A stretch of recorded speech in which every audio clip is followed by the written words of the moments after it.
Now at 9, one program made a return this school year at the University Apartments. Find out why they're pushing for community. And the village is going vintage. Hear from the owners of a new storefront on University Avenue. Police have surrounded the person of interest in the Maine shooting's home. We have details in the search.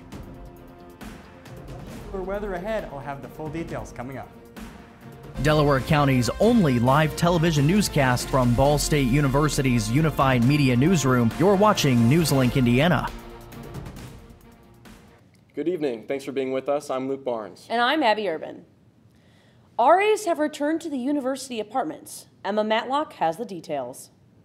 Some students might move into the University Apartments to get away from that residence life feel across the street. But with the return of an existing program, these students might still have that dorm feel within their community. With the resident assistant position, that position existed in the past. It was called a community assistant. It was a little bit more of like the traditional RA role back in the 90s and 2000s. According to Long John, the community assistants started to get phased out for financial reasons. Over the last couple years, housing started to perceive, hey, this could be a great thing to bring back. And so this year they decided to bring it back. Though these residence assistants have a few less responsibilities than an RA in the dorms, they still serve a purpose for the students who live in the apartments. But because of the nature of who our students are, the experience that they're looking for, it's much more of kind of an opt-in. It's here if you want it, if you need it, and here is somebody who is at least attentive to you if you need something. Long John says that the resident assistants are not looking to force their residents to get involved in anything, but to give them an opportunity to stay connected. Residents of the University Apartments can expect this program to be sticking around. In Muncie, Emma Matlock, NewsLink Indiana. With just a few short months in business, Well-Made Vintage has made an impact on the community. Anna Drake has more.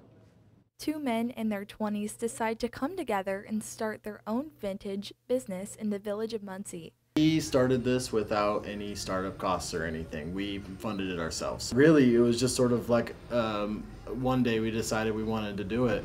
This local business shines their uniqueness through selling, buying, and trading their items to create a diverse market for their store. Personally, I've always loved graphic t-shirts. We have a lot of graphic t-shirts. They're really niche and specific things that, like a little piece of history almost. And another owner of Well-Made Vintage, Anthony Edwards, shared how he felt seeing his business take off. There wasn't like an exact moment for me. Like, there will be times though where I'm walking around and like maybe there's no one in here and I'm just in here and just like a really big smile comes across my face. I'm like, wow, like we actually did this. They look forward to seeking further success and expanding their community connections. You can follow up with updates through Instagram at Well-Made Vintage. In Muncie, Anna Drake, NewsLink Indiana.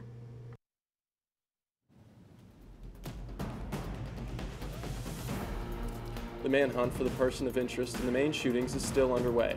We have the latest details in the search. The new election of the House Speaker now allows the chamber to get back to work. What's on their to-do list next? I don't think that many kids in my son's school even do it. He makes fun of his friend who vapes. He would never try it. She's into soccer. She's on the honor roll. She's just not the type. No way. No way. No way. No way, my kid would never vape. Get your head out of the cloud. Today, nearly 8,000 kids will start vaping. Maybe even yours. Learn about the dangers at talkaboutvaping.org.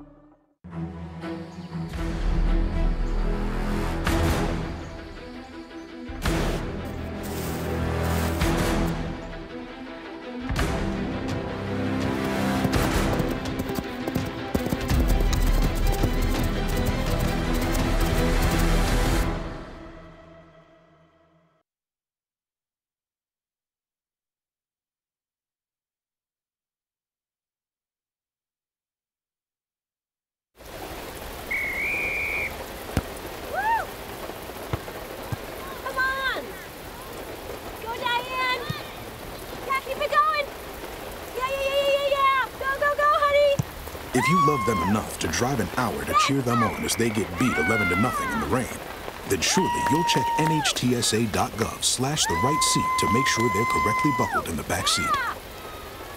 Throw that ball, Diane. Woo! You got this. What if you could feel in control of your retirement in just a few clicks? At aceyourretirement.org, you can. Start with a free 3-minute chat with Avo, your friendly digital retirement coach. Just answer some simple questions like, how do you feel about your ability to save for retirement? Or in how many years do you want to retire? To get free action items customized just for you, get your retirement back on track at aceyourretirement.org. Welcome back. Several Maine communities remain on lockdown following a mass shooting, and we're learning that right now officers are at the home of the suspect calling for his surrender. Robert Card is wanted in connection to the murders of 18 people at a bowling alley and restaurant. CNN's Brian Todd has this update. This is a dark day for Maine, but our hearts are broken. Maine's Governor Janet Mills expressing the depth of pain her state is facing today after a shooter went on a rampage, killing 18 people and injuring 13 others at 2 different locations Wednesday night. The suspect, 40-year-old Robert Card, an Army reservist who spent 2 weeks in a mental health facility this past summer, is still at large, more than 20 hours after the first shots were fired. There are still many things we don't yet know about these attacks. But the full weight of my administration is behind law enforcement's efforts to capture the person of interest. An entire community asked to shelter in place. Schools and businesses shut down as law enforcement continues a massive manhunt. Witnesses left in shock. She was grazed by a bullet while we were running. I never thought I'd grow up and get a bullet in my leg, and it's just like why? Like, why do people do this? Out of nowhere, he just came in and there was a loud pop. Thought it was a balloon. I had my back turned to the door. And as soon as I turned and saw it was not a balloon, he was holding a weapon, I just booked it down the lane and I slid basically into where the pins are. We looked out the back window, saw the sea of lights, and then all we could hear was the sirens. I mean, it was a lot of police, obviously, but you could hear all the ambulances like they were running back and forth, back and forth, back and forth. And I don't think there's going to be very few people in this community that have not been touched by this. Many are asking, were warning signs missed? According to a National Guard spokesperson, the shooter was reported as behaving erratically at an Army training facility this past July, and sources say he made statements about hearing voices and wanting to shoot up a National Guard base. He was then transported to an Army hospital for medical evaluation. And I'm sure there'll be a lot of review of this and a lot of analysis. Was there something missed? Was he deemed a danger to himself or someone else? Police have Card's house surrounded. We're going to keep you updated on this story both on air and online.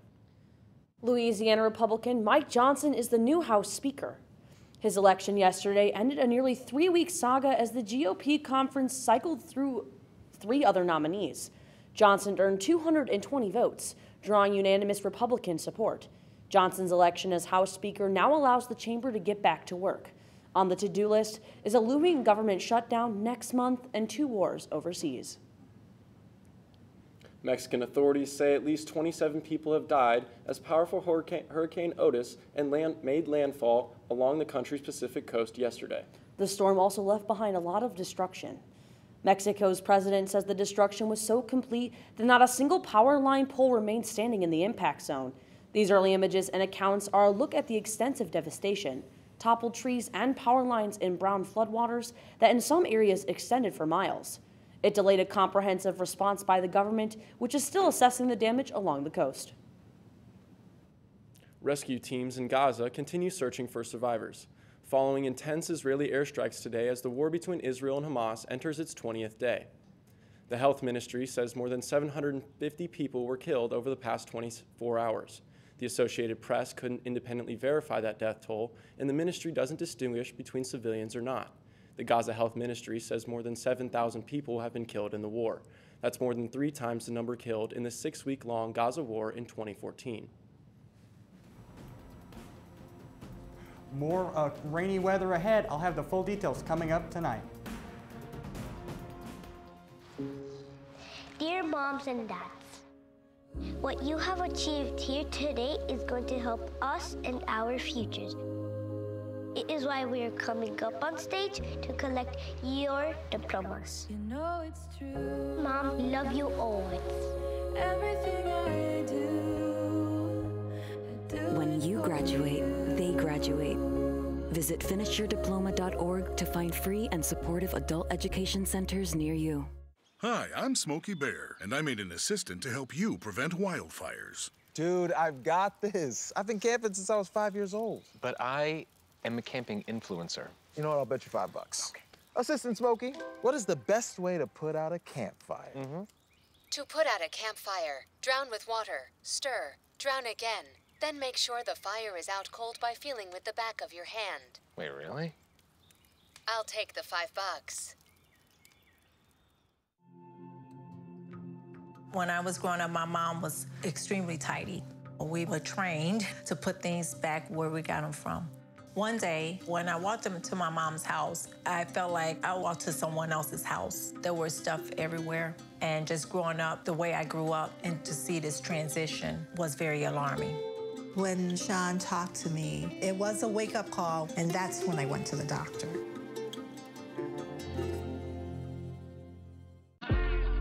In the society that we were brought up in, it's very hard on little black boys. You have to navigate feelings and emotions so the world don't get you. Sometimes when I cry, I won't know how I'm feeling or why I'm crying. I just grew up never feeling like it was okay to cry. Yeah. And so he really forced me to have to reconnect with the kid that didn't get to cry. That's beautiful.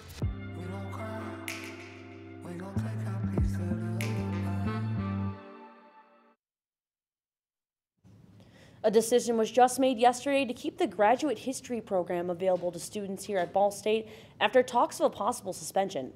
Brooke Fulrad spoke with some graduate students who've been impacted. This week, word was spread across campus of a possible suspension of the history graduate program. 3 students involved with the program created a petition for signatures of support, which 885 students signed. They reached out to alumni who responded that they got their jobs in higher positions because of their master's degree from the university. This is very important to me to be involved in because I chose to go to Ball State for history despite being an out-of-state student, and I've made connections I wouldn't have otherwise. Graduate assistants on campus have been credited for their research, publications, and projects. In this field, a bachelor's degree is considered scratching the surface, a master's is a professional historian, and a PhD is over-specialization. So it's important to foster that collaboration between future professionals in the history field and current professionals. The 3 students met with Maureen McCarthy, Dean of Sciences and Humanities, to discuss the possible suspension of the program. McCarthy was considering this due to the Biden administration's Gainful Employment Act. The university wants to help prevent student debt, but according to their own research, students leave with less than 25% of the national average's debt. According to the dean, the decision to keep the program will remain under review for the next 2 years. Now we'll send it to Noah with our forecast. Yeah, guys, certainly didn't feel like October, if you went outside today. It was very, very warm, even still now. 71 currently in Muncie, 69 in Indianapolis, 73 in Terre Haute. Does not feel like October at all today, and that almanac really reflects it. Today's high, 77, 15 degrees above average for this time of year. Very, very close to our record high of 81, set all the way back in 1963. So it just didn't feel like it should today, and it will continue to feel that way overnight. We see tonight mostly cloudy, a low in the upper 50s. Could be quite breezy out there. Southwest winds out of the 15 to 20 miles an hour, gusting. It may be even higher across the region here. But tomorrow, by the time you wake up, 64 degrees as you head out the door, up into the upper 60s by the time we hit tomorrow at noon. By 5 p.m., temperatures into the mid-70s. But if you notice here, these southwest winds continue to stay constant throughout the day, 15 to 20 miles an hour, gusting even higher. So while it's going to be a warm day, and one of the last warm days we see around the region for quite a while, it's going to be very, very blustery and windy out there. So if you're headed anywhere, you might want to, hold on to your hat.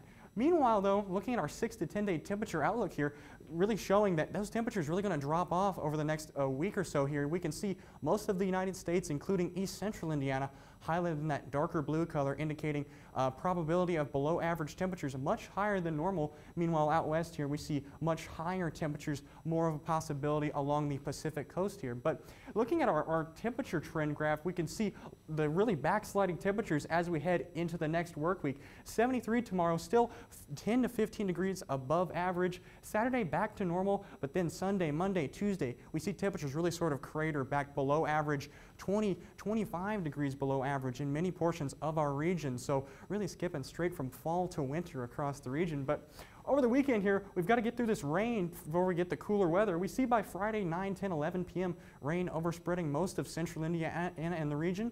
By the time we get to Saturday afternoon, we see a bit of a break before more rain is pushed in by that southerly flow, before rain overspreads the region for a majority of Sunday and into Monday morning before those cooler temperatures sort of move out of the way, before those cooler temperatures lead to more conditions. Meanwhile, as this front moves through, we can see wind gusts of up to 15 and 20 miles an hour across most of our viewing area for a majority of the day before that cold front moves through and really sort of knocks the winds from the southwest to the northeast, indicating those much cooler temperatures before wind dies down Sunday afternoon.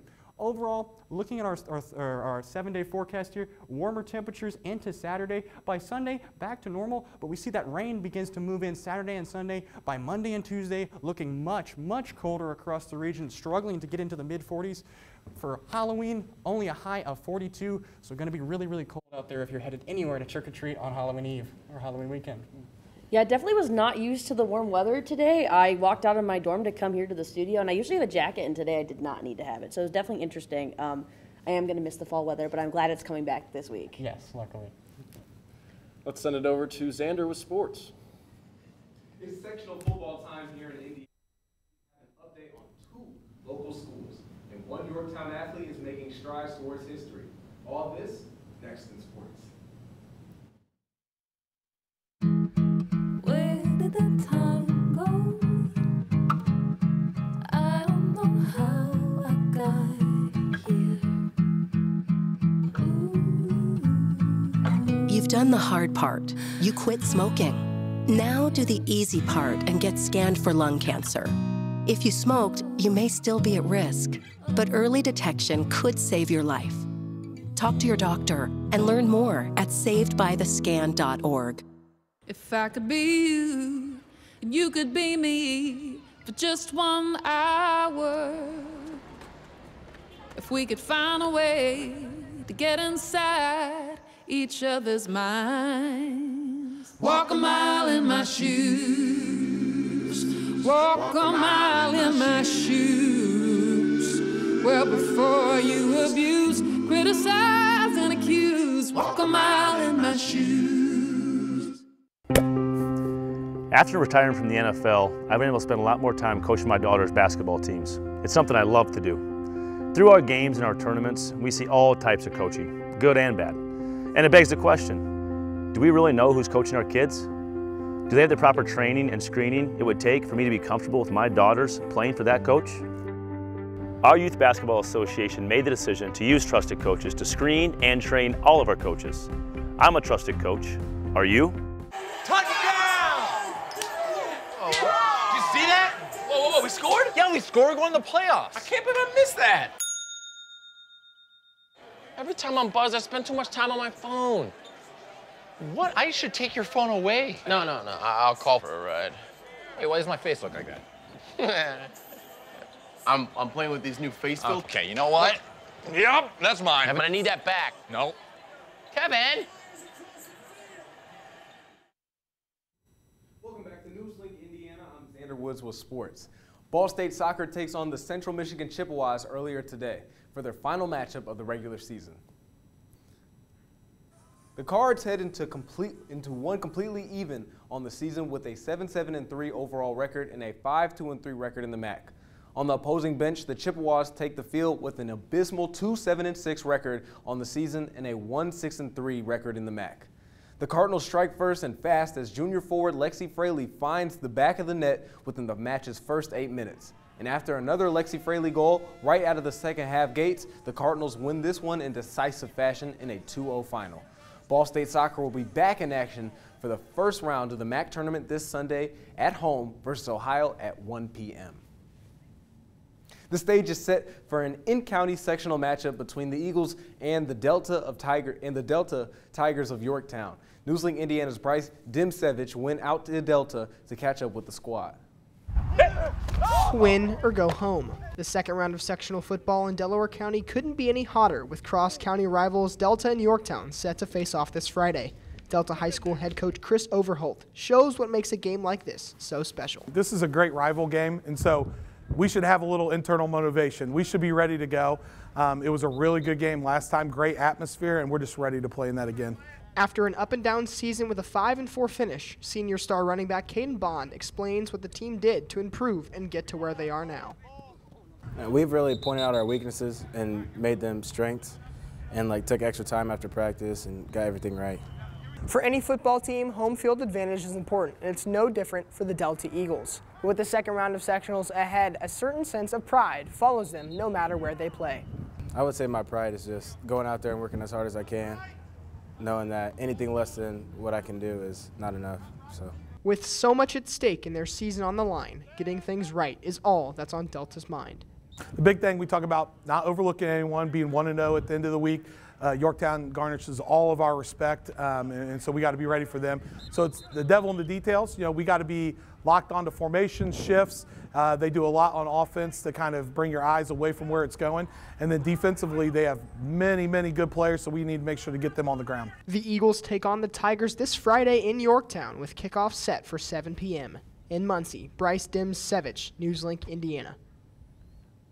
Continuing with high school football postseason, the Monroe Central Golden Bears prep for the second round of the IHSAA 1A sectionals. NewsLink Indiana's Jace Miller caught up with the squad as they get ready for the big game. The time is now. The Golden Bears of Monroe Central are set for the second round of the IHSAA 1A football sectionals. Finishing the regular season with a record of 5-5, the Bears look to take on a Mid-Eastern Conference opponent in the Westdale Warriors, who come in at 4-5. When playing a conference rival, quarterback Lane Wilson believes confidence is key. I think helps our confidence. Coming off the beginning of the year where we were feeling pretty low as a team, going in knowing that we've came out 500 really just boosts us up, gives us some more confidence going to the tournament.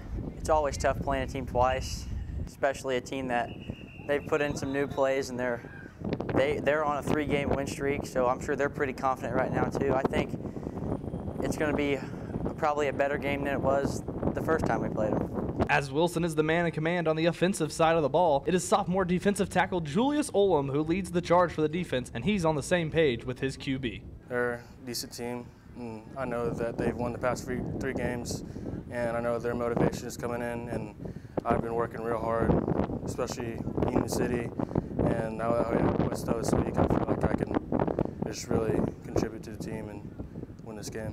The Golden Bears and Warriors are set to kick off at 7 o'clock tomorrow evening at Monroe Central. In Parker City, Jace Miller, NewsLink, Indiana. In Yorktown, there's a new face on the cross-country scene, taking big strides to history. NewsLink Indiana's Aiden Regal caught up with the speedy freshman. On October 21st, Wyatt Turner became the 4th runner and first freshman in Yorktown High School history to qualify for the state cross-country meet. His success, he says, has all been down to the basics.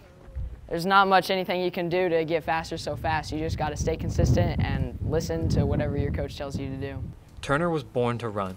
His coach and dad, Jared Turner, has been Yorktown's cross-country coach long before Wyatt ever laced up his running shoes for the Tigers. He's coached state finalists in the past, but Wyatt obviously means a little more.